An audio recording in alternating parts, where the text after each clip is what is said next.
Plebby 16. What's up, plebheads? Mr. fucking YouTube, baby. Here with a review for the LEGO Star Wars Yoda kit. Now, is the LEGO Star Wars Yoda kit as awesome as this epic $500 lightsaber? Just tap the button. Tap the power button. Tap it again. Turn it off. It'll be hard to know. This is a very cool lightsaber, but Most expensive prop we've ever had in a video, ever. let's see if this awesome kit from LEGO rivals that epic lightsaber. Now, this is the box you get it in right here. And this is a $100 kit. By LEGO standards, that's a pretty great value when you consider a 1,700 piece kit for $100. A lot of the kits I've bought, 1,400, 1,300 pieces, usually are in that 129 range. Okay, the TIE Fighter and some of them different kits do not rival the 1,700 pieces. That's the largest kit that I've ever put together. Now this was purchased for me over the holiday season by my girlfriend, so a big shout out to her. Awesome gift, and you can see that I've been on a building binge as of late, and I've actually got the LEGO Yoda completed. Should I show it now? Let's see it, yeah. Let's get it on there. So here's our completed figure. Let's check them out. What do we got? We got awesome little hands that, if I can pull them away from his lightsaber, they actually have telescoping fingers, which is really neat. They do but his not hand, have, he's not posable. No, not really. His hands and his shoulders don't move. So you can see that? They don't move, but his hands and fingers do clasp around the lightsaber. So that's a really neat little trick there. His head moves like all over the place because it's on like a little swivel. Funky I am. And his eyes also kind of have this sort of movement to them, which is kind of neat, but it's not really the range of movement I was necessarily hoping for. It's maybe my one downside about this overall figure. But what you do is you basically build around a rectangle core that you build, and then you build kind of his jacket, which I'll turn him around here so you guys can see. You just kind of build the jacket, right? So this is where a lot of your pieces are, right? You've got the 1s and the 2s to give them the definition along the backside. Now, where his best definition comes in is in his eyes, the mouth, the nose, and his feet, which all are actually posable digits, which is really neat down here. So you kind of got the feet that kind of move. You got his little toenails, and his hands also have the toenails, and they're also posable. Obviously the lightsaber is really neat. You got the hilt, and you have a 23-piece lightsaber with a cap. So that was a really neat piece of this to build. Is there a central rod that those caps go on? Yeah, they sit right on a rod. You can see the white rod right in there that they fit on. Which is probably the coolest piece that we built. You don't build that till the last bag, so it's kind of a nice ending piece. I also enjoyed building the placard here. Again, this is a really simple thing to build. It uses a sticker, and then you get your little mini Yoda figure to put on it. Stay right there. That he can stand on next to him. This is your instruction book. We'll show this off here in a second once we get footage of the placard, for you guys wondering.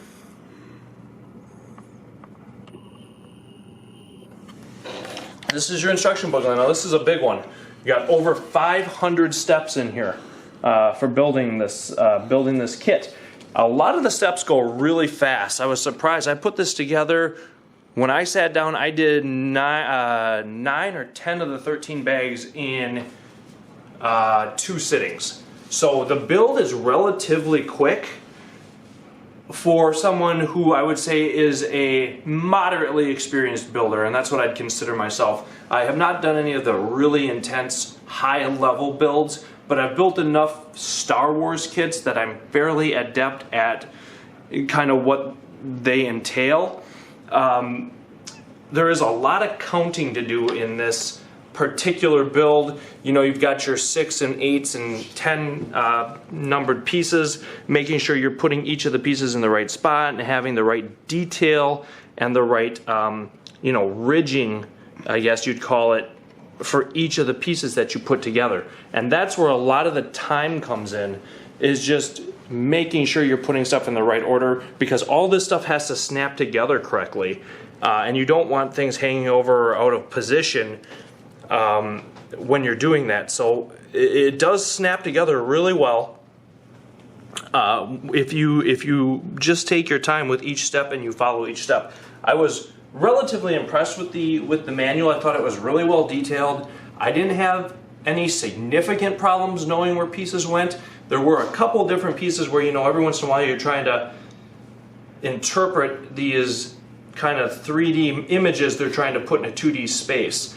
And that's where a little bit of the issue is. It's maybe 1 or 2 or 3 different pieces like that you're going to have to maybe just not rely on the instruction book, more rely on just general, okay, this really can only fit one way and it's kind of got to go in this way, so you just know that's right based on... There's a ruler in there. Based on... See how tall it is.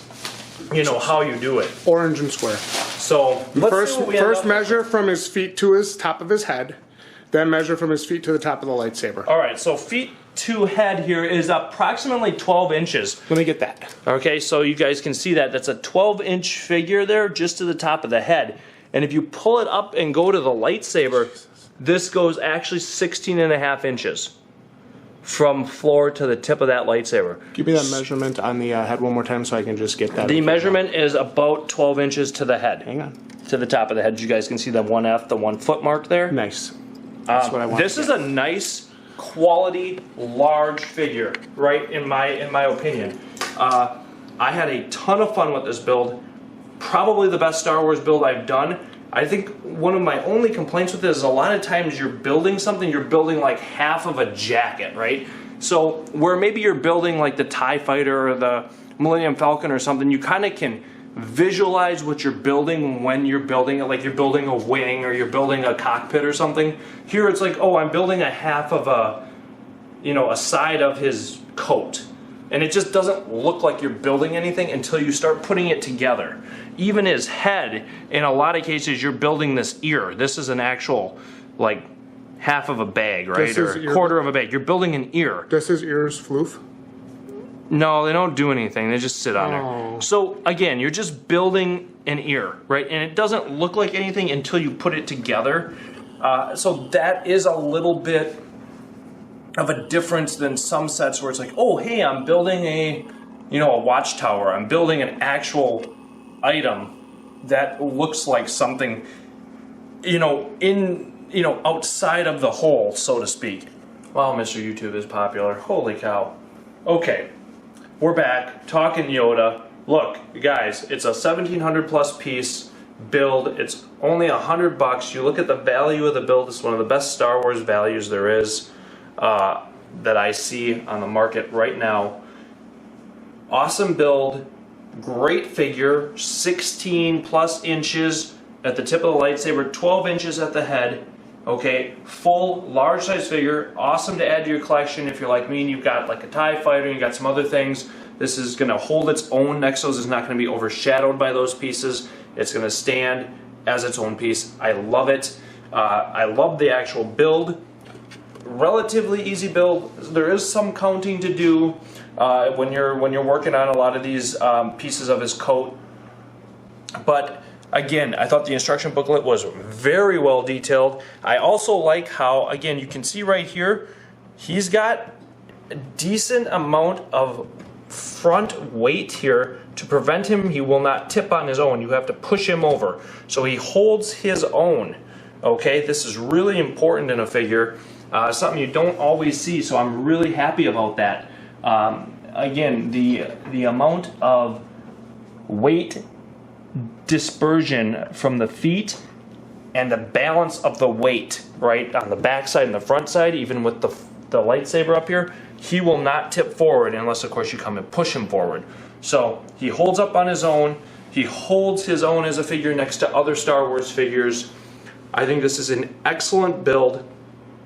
I'd give it medium difficulty, and the difficulty really, again, comes in just eyeing up where each of these pieces needs to go. You have a lot of pieces that look identical, and you've really got to kind of look at each of these spaces to make sure you're putting the stuff in the correct spot, because everything does fit together pretty neatly here. But if you have done Lego before, I don't think you're going to have a problem on this set.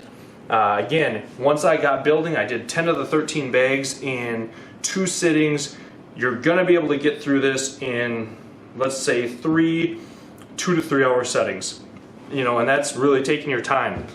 So I don't think the build's going to be, you know, an overly, you know, long build by any stretch of the imagination. You're going to get an awesome looking Yoda figure out of this.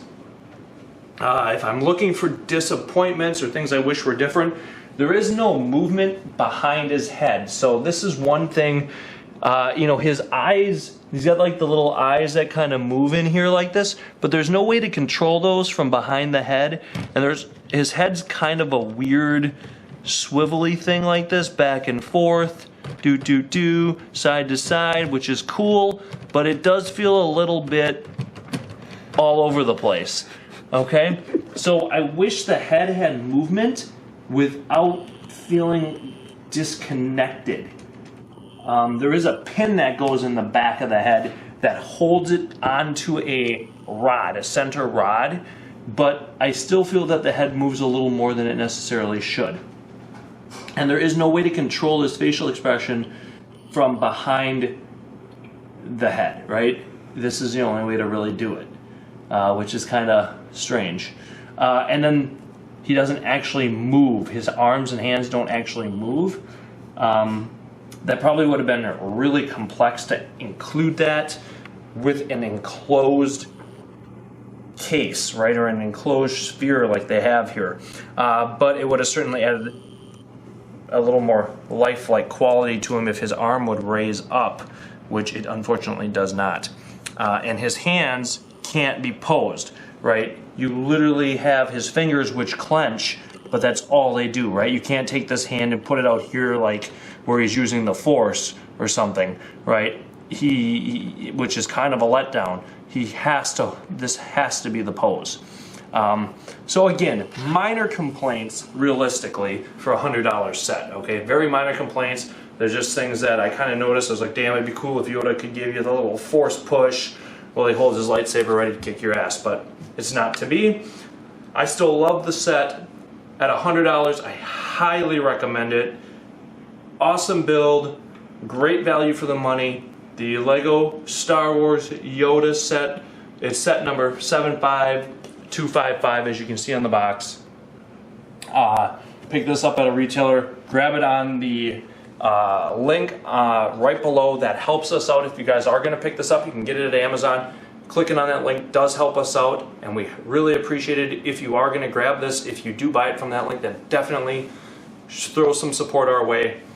This is a highly recommended set. It's the best Star Wars set I've built personally, and it's going to look awesome next to my TIE Fighter that I have sitting up over the mantle.